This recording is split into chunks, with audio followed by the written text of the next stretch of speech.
তাহলে কি this test, প্রথমে হচ্ছে সাবজেক্ট, দিস টেস্ট সাবজেক্টটা লিখলাম, এরপর ডাস আছে, ওকে। এরপর বেনিফিট ম্যান, তার মানে how does.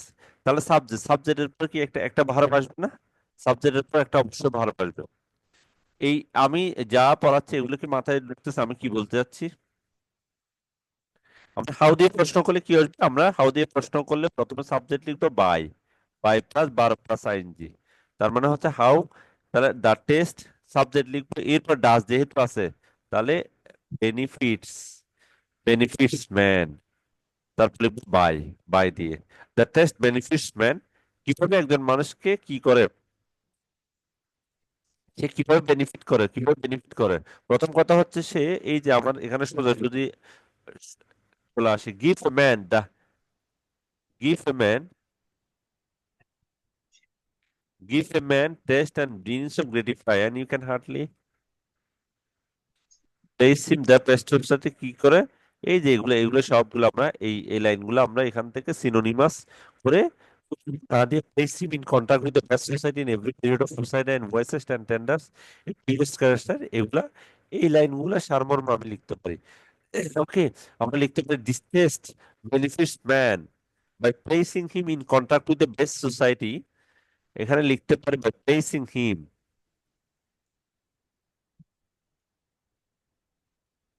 by placing, by placing him in contact with the society, in contact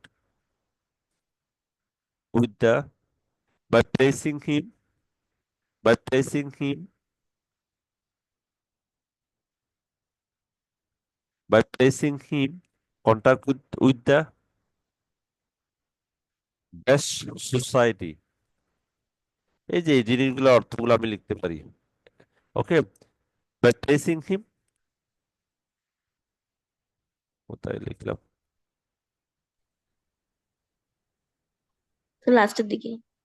আচ্ছা হ্যাঁ, লাস্টের দিকে এই তো, best society, best society in every period of history, এটা লিখতে পারি। ওকে, অ্যান্ড ইট ক্রিয়েটস অথবা which which অথবা it creates voices, the tenderness, the bravest and purest character which have adorned humanity, এই জিনিসগুলো আমরা লিখে দিতে পারি। ওকে, জাস্ট বাই দিয়ে এই জিনিসটা লিখলে হয়ে যাবে, আর কিছু কোনো কিছুই না, এখানে কোনো কিছুই না। একদম তোমাকে অনেক বেশি নিজের ক্রিয়েটিভিটি সৃষ্টি করতে হবে, এইটা করতে হবে, এটা করতে পারলে তো ভালোই। বাট আমরা এইভাবেই আনসার গুলো করতে পারি, শুধুমাত্র কিছু কি এলিমেন্ট গুলো একটু মনে রাখলে হবে আনসার করার জন্য। ওকে, আমরা যখন আরো কয়েকটা প্র্যাকটিস করবো আমরা আরো ডিটেলসে তখন একটু একটু করে বলবো। ওকে, এর write down the meaning of the following words in English, তার মানে হচ্ছে এখানে কিভাবে লিখবা। প্রথম হচ্ছে গিভেন ওয়ার্ড লিখবা। একটা একটা দরকার হলে কি আহ, কি লিখে দিবে এখানে, প্রথমে গিভেন ওয়ার্ড,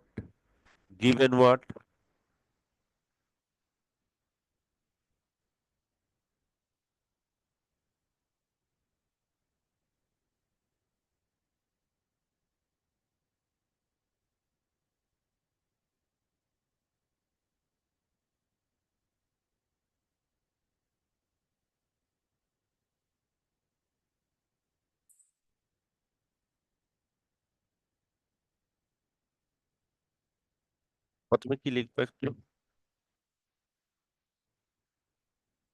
দেখা যাচ্ছে? জি স্যার, দেখা যাচ্ছে। ওকে, প্রথমে কি লিখবে, গিভেন ওয়ার্ড,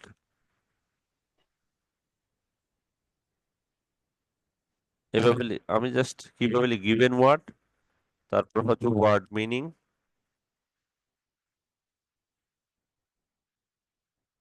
তার বলছে কি সেন্টেন্স, অথবা সেন্টেন্স লিখতে পারো, অথবা মেকিং সেন্টেন্স, যে কোনো কিছু। এখানে জাস্ট একটু আহ, কি করার জন্য এটা, স্যার এক্সামে কি এভাবে লিখতে হবে? হ্যাঁ হ্যাঁ এভাবে লিখবার কি সুন্দর লাগবে, সেন্টেন্স মেকিং। এরপর এখানে একটু স্যার, তুমি এভাবে তো করে আটবে দিলা। না, হ্যাঁ, আটবে না হয়। বুঝি নাই। না, এইভাবে তিন লিখলে সেন্টেন্সটা পাশে আটবে না, না, তুমি ওয়ার্ড খাতায় মিনিংটা পরীক্ষা খাতায়। দুই লাইনে লিখার সমস্যা কি, ওয়ার্ড মিনিং তো ছোট হবে সবসময়। ওয়ার্ড মিনিংটা এভাবে লিখো, হুম। এভাবে লিখো। তো জাস্ট এখানে বললাম আর কি। তাহলে প্রথমে কি দেওয়া আছে, অ্যামিউজমেন্ট। ওকে, একটু দেখা দেখা সুন্দরের জন্য আর কি এটা এভাবে টান দিয়ে এটাতে মানে লিখতে হবে এরকম না। অ্যামিউজমেন্ট মানে আমরা জানি যে এনজয়মেন্ট, এটা খুবই সহজ ওয়ার্ড, আমরা নিজেরাই জানি। ওকে, এটা তুমি নিজে থেকে এটা এই সেন্টেন্সটা তুমি নিজে থেকে লিখে দিলে হবে। এই যে এখান থেকে যেমন reading book is the best amusement for hard working man, শেষ। এখান থেকে লিখে দিতে পারবা তুমি, reading book is the best amusement for hard working man, শেষ। ওকে, অথবা কি তুমি যে কোনো আরেকটা জিনিস ওয়ার্ড লিখতে পারো অ্যামিউজমেন্ট দিয়ে,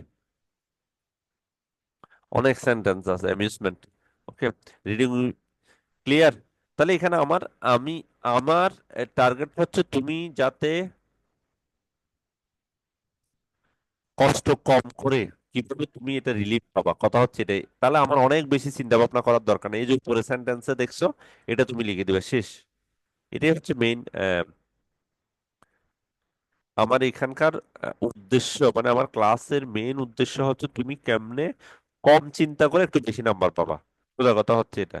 তুমি অনেক কিছু পারবা ঠিক আছে, কিন্তু পরীক্ষায় দেখা যাবে যে চিন্তা করার সুযোগটা তুমি কমে যাবে তোমার। ওকে, যেহেতু এখানকার আমি চিন্তা করতেছি যে কি ম্যাক্সিমামে তোমরা এরপর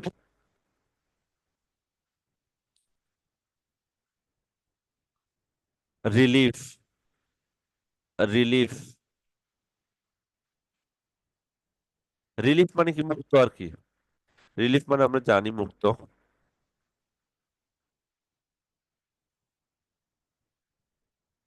ওকে, রিলিফ মুক্ত, ইজি হইতে পারে।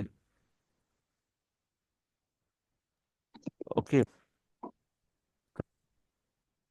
After taking medicine I will get relief from bad headache. Okay, after taking medicine I got relief from bad headache, হইতে পারে। ডালনেস, ডালনেস মানে কি, কে বলতে পারবে ডালনেস? অনেক কথাবার্তা বলছি, dullness,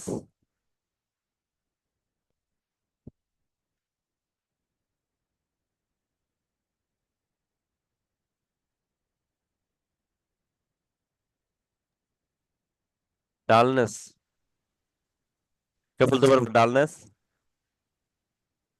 So one kind of boring, tired, হ্যাঁ, ডালনেস, এখানে নেস আছে, ডালনেস। boringness.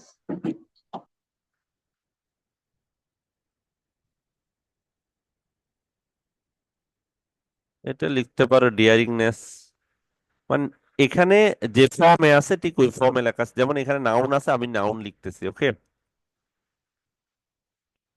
এরপর ড্রাগারি, এটা তো আমি বলে দিছিলাম, টয়েল, গ্রেটিফাই। আমি একটু শেষ করবো ওই জন্য। গ্রেটিফাই মানে কি, খুশি করা, ওখানে লেখায় আছে গ্রেটিফাই মানে হচ্ছে প্লিজ, প্লিজ খুশি করা। ওকে, কন্ট্রাক্ট, কন্ট্রাক্ট মানে কি, কথা বলা, স্পিক। ওকে, এগুলো সবগুলো আমরা, তুমি এটা দিতে হবে এরকম কোনো কথা নেই যে আমি বললাম কন্ট্যাক্ট করা কারোর সাথে, মানে কারোর সাথে কথা বলো। হ্যাঁ, কমিউনিকেট হইতে পারে। ওকে, ওকে, আজকের ক্লাসটা একটু লেন্দি হয়ে যাচ্ছে, ওই জন্য এখানেই শেষ করছি। আহ থ্যাংক ইউ।